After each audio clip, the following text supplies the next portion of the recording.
All right, welcome back to the Vodacom Mandeville Indoor Sports Centre here in Johannesburg, South Africa. Lunch break done and we're back on court.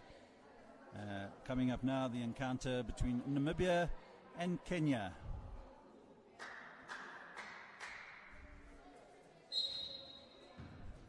Joining me in the commentary booth is the Secretary General of the Kenya Wheelchair Basketball Federation, Mr. Edwin Murwa. Welcome to South Africa, Edwin. Thank you so much. Pleasure to be here. It's good to see Kenya performing so well here at this 3x3 competition. How have you found it so far? Obviously, the new version of the game. It has been an awesome experience. We have gotten a lot of experience, met new players. Also, this version is very interesting. Commendable job to the organizers and to the fans and to the participants also. Thank you also for having me to your booth. Perfect. Yeah, it's good to see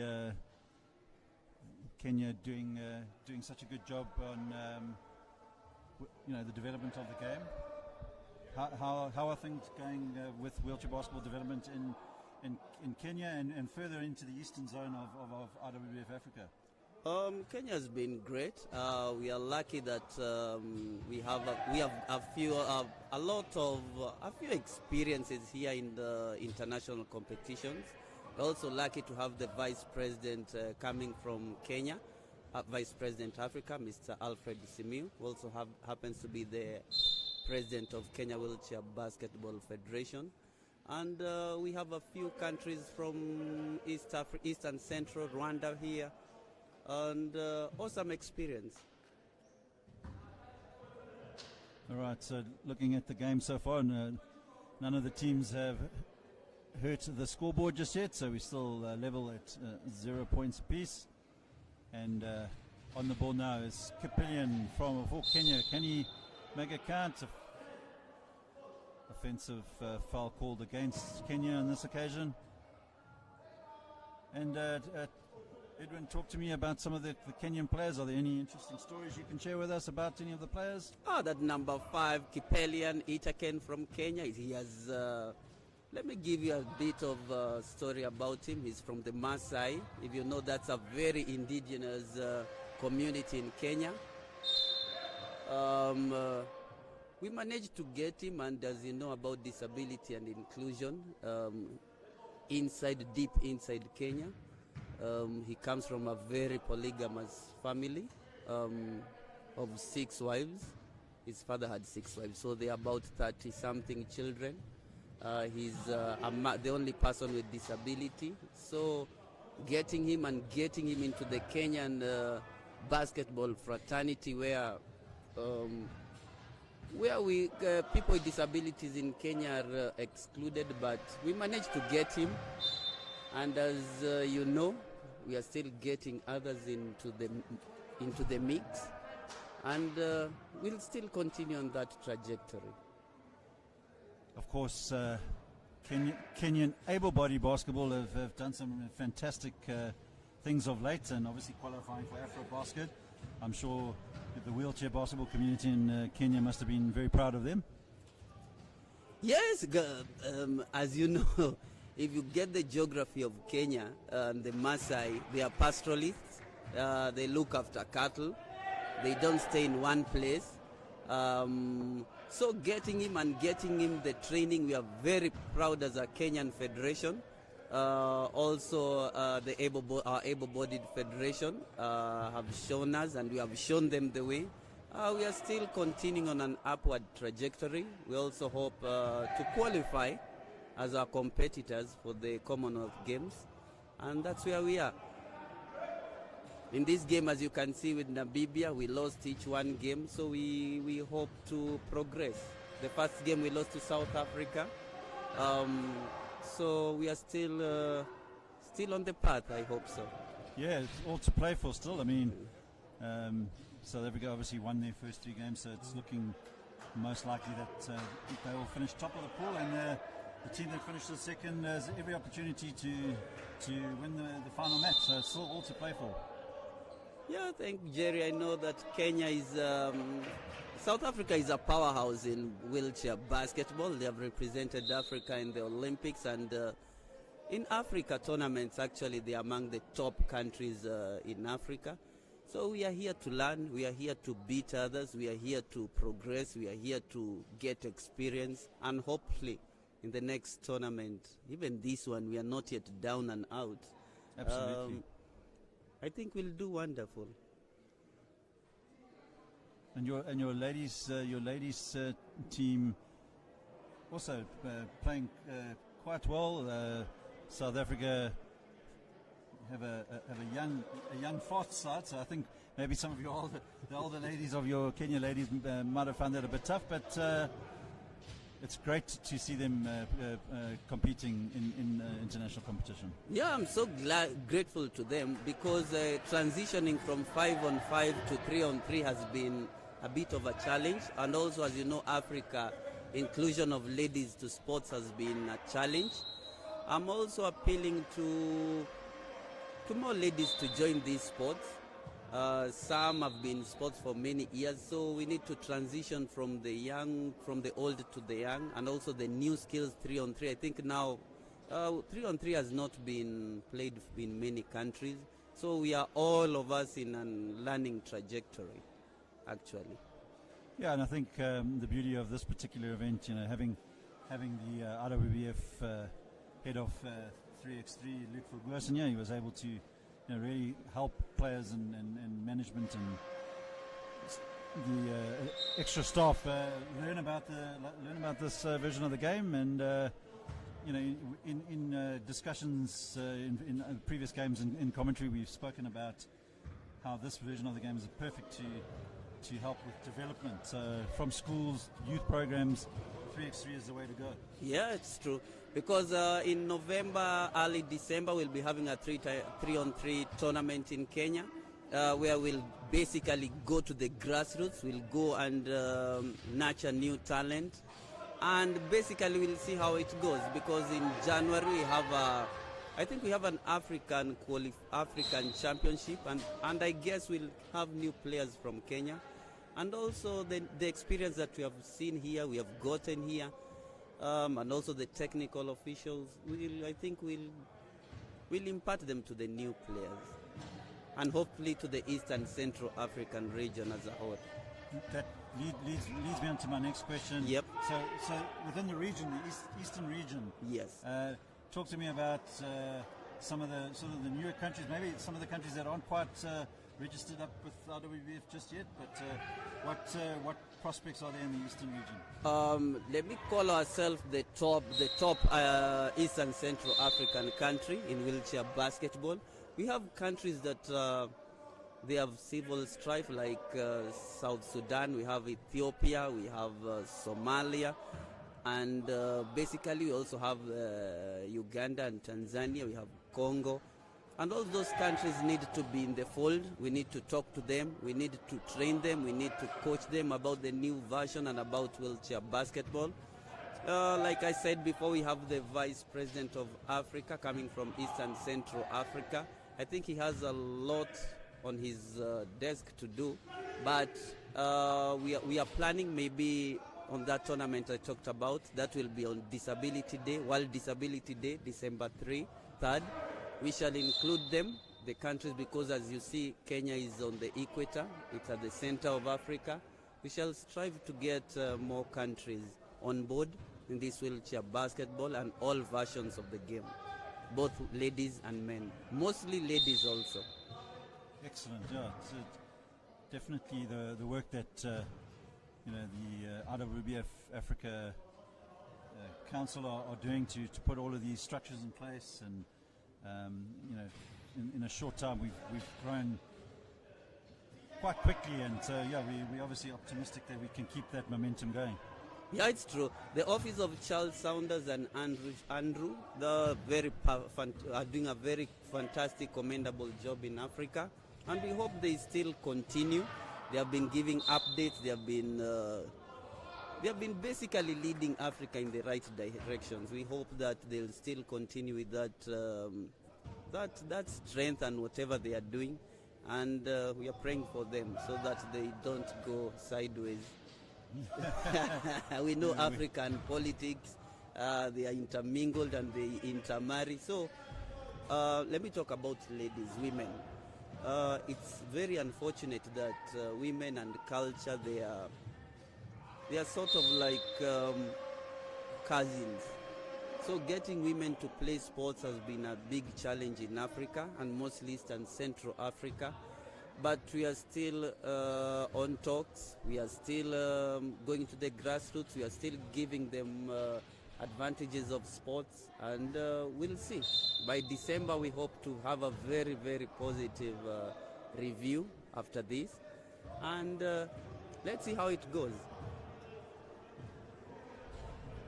Right, on court at the moment, Kenya leading Namibia by 3 points to 1, and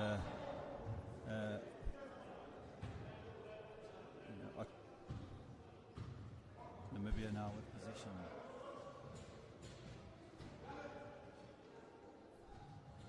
Number 4 there for Namibia is Kapuma, and good work there. Good basket from Kenya. Converted there by Ngugi. Apologies to all my viewers in Kenya if I'm pronouncing your names wrong. Edwin has been trying to give me a crash course. I think I'll give you still a silver medal. By the time you'll still have a gold medal, don't worry. Thank you, Edwin. All right, timeout called on court. So Kenya lead 4-3, and we've got 3 minutes 46 left in the game.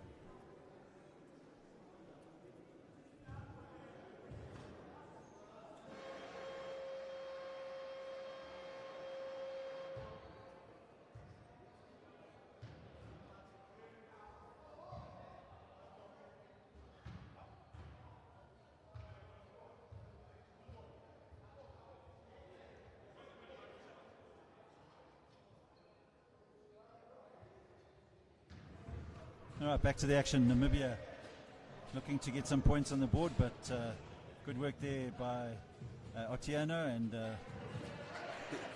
Kiplian converts for Kenya, so pulling away to a 4-point lead. Good work by Otieno. Nice tall player is Otieno.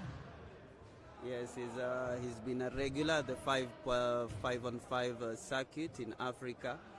Not the youngest of men, so it's good to see he's still fit. He's still fit and still doing whatever he needs to do, but I think we are still transitioning from the 5-on-5 to 3-on-3. This is a learning experience. We have a few young members from Kenya, and we'll see. By December, I think we'll have very new members, fresh faces from Kenya. In Africa, generally, we have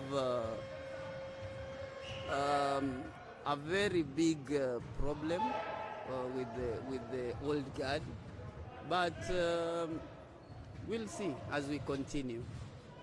And Edwin, your junior development within Kenya Wheelchair Basketball Federation, are you close to having under 23s teams to compete?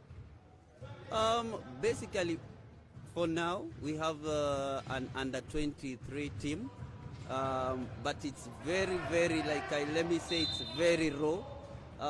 Unfortunately, they'll not be competing for the under 23 games here in South Africa. But the next edition, they'll surely be polished and ready for the next games. Like we said, recruiting disability members in these sports has been a tough act to do, but we'll strive on, actually.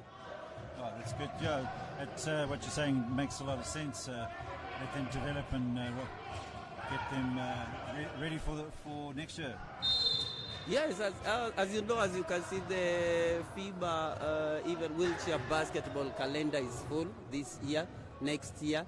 So we still have a few more tournaments to go. Looking forward to the Commonwealth Games, where we'll have the games for the first time, the 3-on-3 games. This has been a learning experience, and according to the new calendar, we shall be having having the regional championships in every region. And that one, I think, will motivate more regions to participate, will bring more members on board, will make people to train, and will get more people, also more sponsors, because the more people we have, the more sponsors will get on board. Absolutely. Yes. Just back to the action now. Kenya holding out with a 7-1 lead. Just over 2 minutes to play, and Kenya looking good to pick up their second win of the tournament. That's Caleb. Shot didn't fall on that occasion.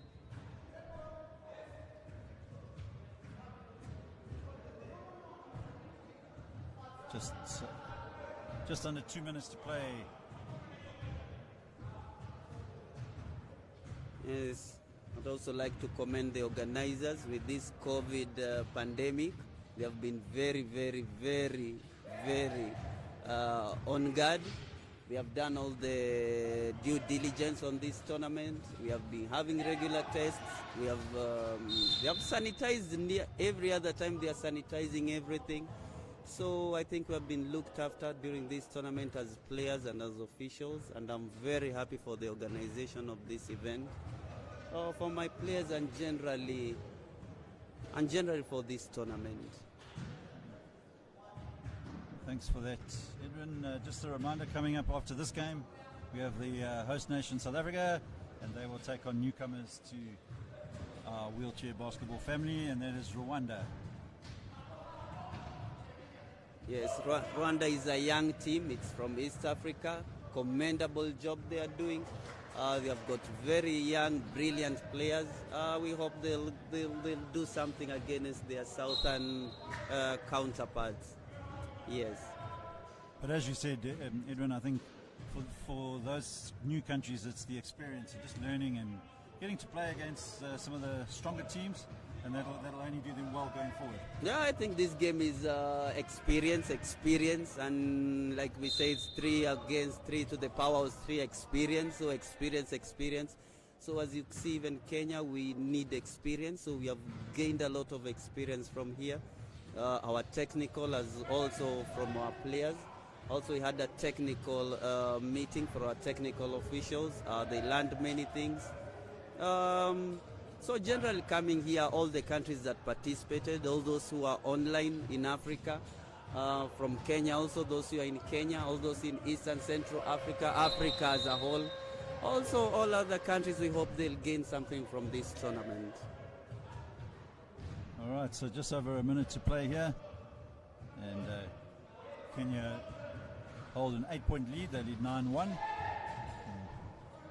Not to underestimate Namibia, but they have a very good, very strong team, and it's just like I said, as we said, Jerry's experience. First game we played against South Africa, very, very experienced side. I think it was to our advantage that even though we lost, we gained some experience, and you can see Kenya is cruising. For now, it's I think a 9-point lead. That's Caleb to the basket. That's a basket. 10 points lead. And generally we are happy with the way they are playing at this time. So we have the last game against Gambia. We hope to also post more impressive results. And of course that's another country it's great to see taking part here in South Africa. The more new faces we see, it can only do the game great here in Africa. No, it's true. In Africa, we have a very great physique, but we need, let me say, technical training. And that's the part of the game that, as you can see, some of the teams are lacking. But we shall get there from IWBF and IWBF Africa. I hope they'll still sponsor more technical trainings. And that's it. All right, and as the clock runs out here, Kenya will claim victory. They have beaten Namibia by 11 points to 1, and We will be back shortly with the game between South Africa and Rwanda.